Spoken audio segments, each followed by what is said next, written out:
Dobroveče poštovani gledaoci, moje ime je Isidora Kovačević, a vi gledate specijalnu emisiju regionalne radio televizije Šabac. U narednih 20 minuta o aktualnim političkim temama, o odnosu Francuske i Srbije, razgovarat ću sa njegovom ekscelencijom, ambasadorom Republike Francuske u Srbiji, gospodinom Jean-Louisem Falkonijem. Good evening, Mr. Falkoni, and thank you for speaking for our television. Dobroveče. For the starters, who have you met with today? What have you seen and heard about Šabac, and what are your impressions? Well, my impressions are very good. I have been received by the mayor, Mr. Zelenovic, and his staff. I visited the museum.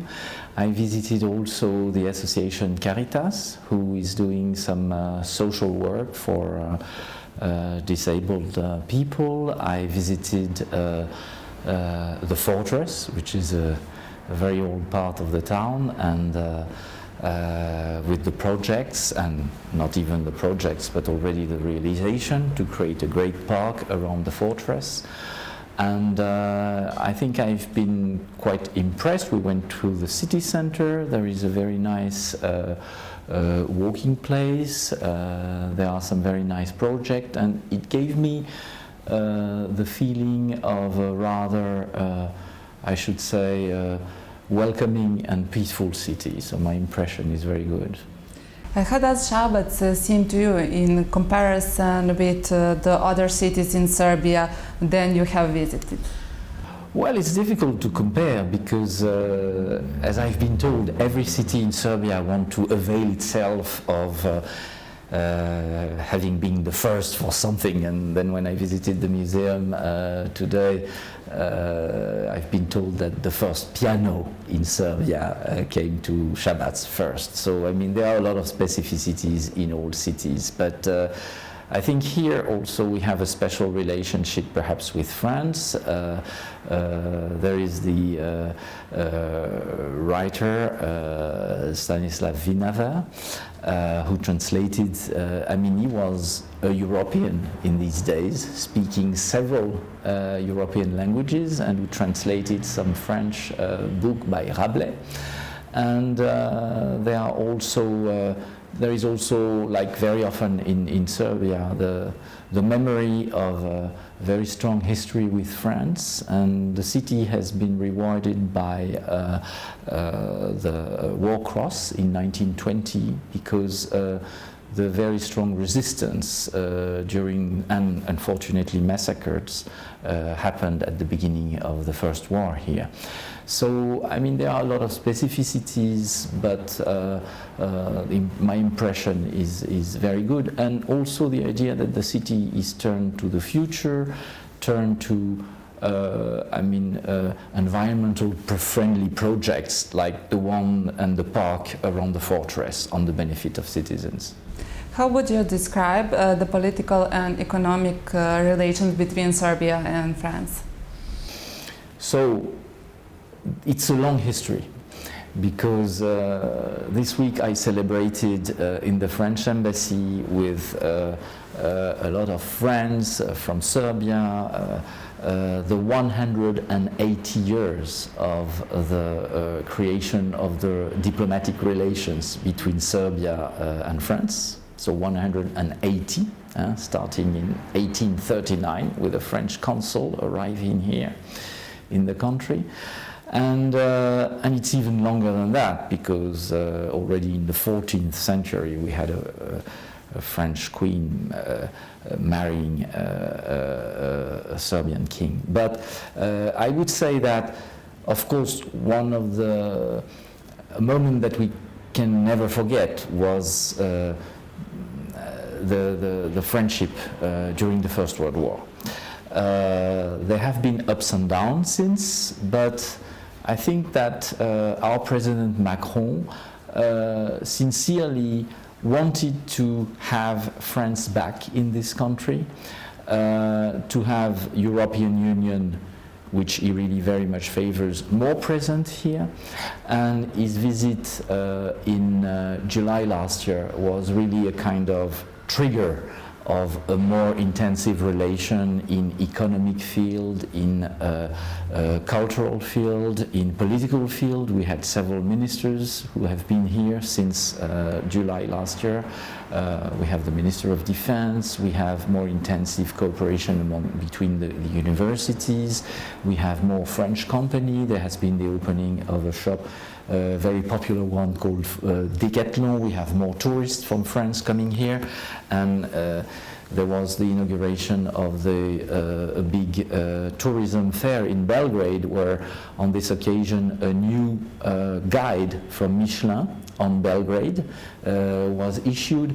So a lot of things happening in different fields. In cultural field also, we will celebrate bande dessinée, comics, through the relation with our two countries, where we have a very lively creation scene in the comics field. So I think a relation which has always been, I must say, good and strong, but which is growing even stronger nowadays, and triggered by this visit of our president. You say the European Union. Would you mind telling me if France supports Serbia's membership in the European Union? Yes, France supports membership of Serbia in the European Union. Our president had the occasion to repeat it in July last year, in Serbian, I understand. But what does it mean, supporting? It means also being realistic. So I think there are two things that are necessary to accomplish this step, which is a promise that was done in Thessaloniki in 2003, that we have the intention to fulfill.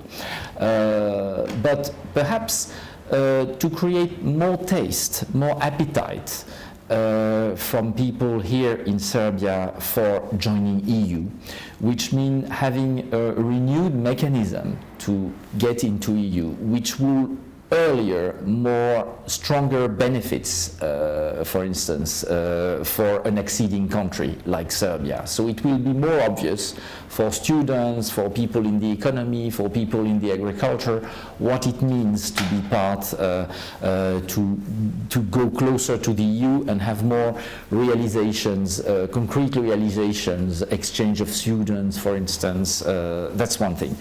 The other thing is the fact that the country has to accomplish some reforms. This is ongoing. Particularly I think on the economic field, where the situation of the country is sounder. But of course there is also an important field which is in the level playing field for competition in the economy, for restructuring the administration, for reform of judicial system, for more access to the medias, which is also an important conditions that are elements of being part of EU, and which still need to be fulfilled to get to this. So these are the conditions. It is clear. I don't think it's going to take so many years, but it's also the responsibility of the authorities of the countries to engage into these changes. And I think in May this year, in May 2020, we will have the Zagreb summit, and it will be an occasion at a very high level that a head of state of the 27 plus the 6 EU Balkan countries to repeat this common commitment and this common wish to form a united family. You are well informed about current political situation in Serbia. What is your opinion of it? Well, every country has its own political life, its own characteristics, so it's not for me to judge about that.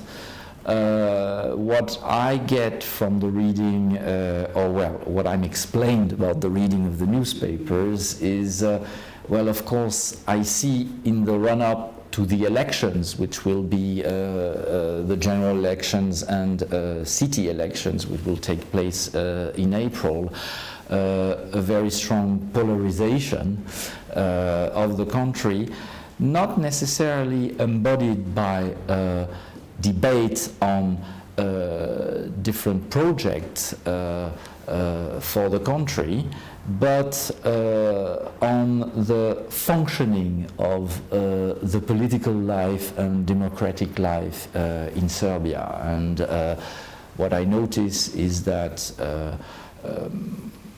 most of the opposition party have this position to boycott this election. I mean, they very often give the reasons for that.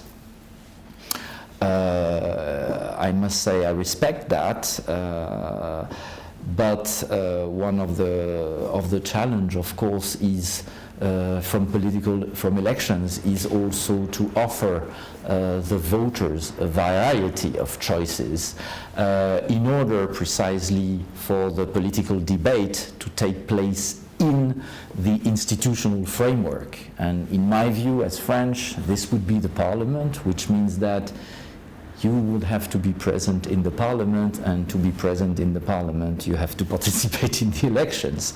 But it's not for me to judge the situation, and that's it. What would be your assessment of the current media situation in Serbia? Well, I mean, there again, it's difficult for me to judge, but I very often hear, and I think it's also a question which is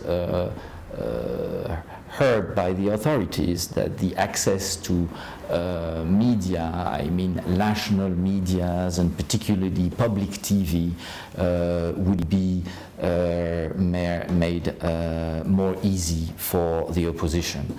And I think making this possible is part of democratic life. Then, of course, it's to everyone to judge the quality of everyone's idea. But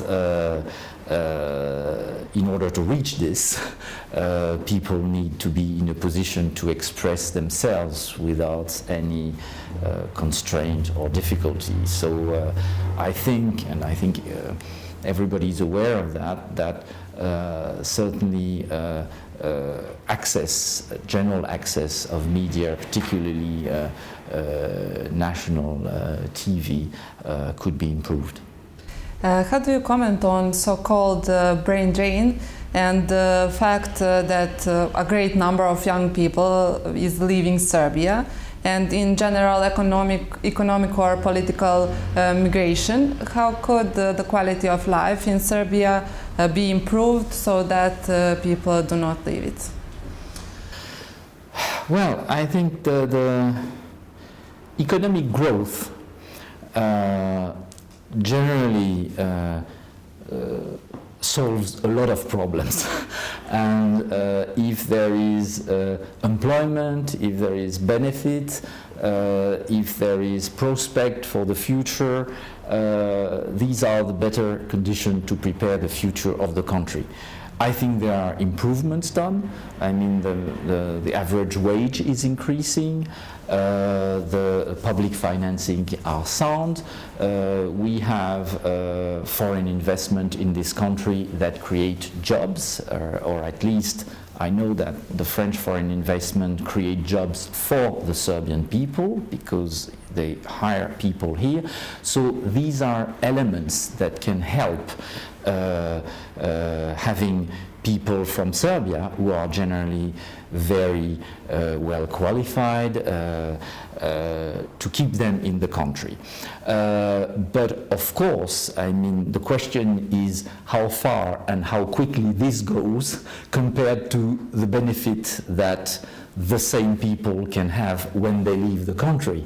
And so far, I think one of the problems is that they think they will get more benefit in getting to the EU rather than staying in, well, because they are generally going to the EU, rather than staying in Serbia. So I think the solution is that not Serbians go to the EU, but Serbia joins the EU, which makes that the necessary reforms are made quickly, so that I understand it's for mutual benefit of the country and of the citizens. Mr. Falkoni, thank you for your time and thank you for being our guest. Thank you very much. Poštovani gledalci, stigli smo do samog kraja večerašnje emisije. Hvala vam na pažnji. Ostanite i dalje uz regionalnu radio televiziju Šabac. Prijatno večer.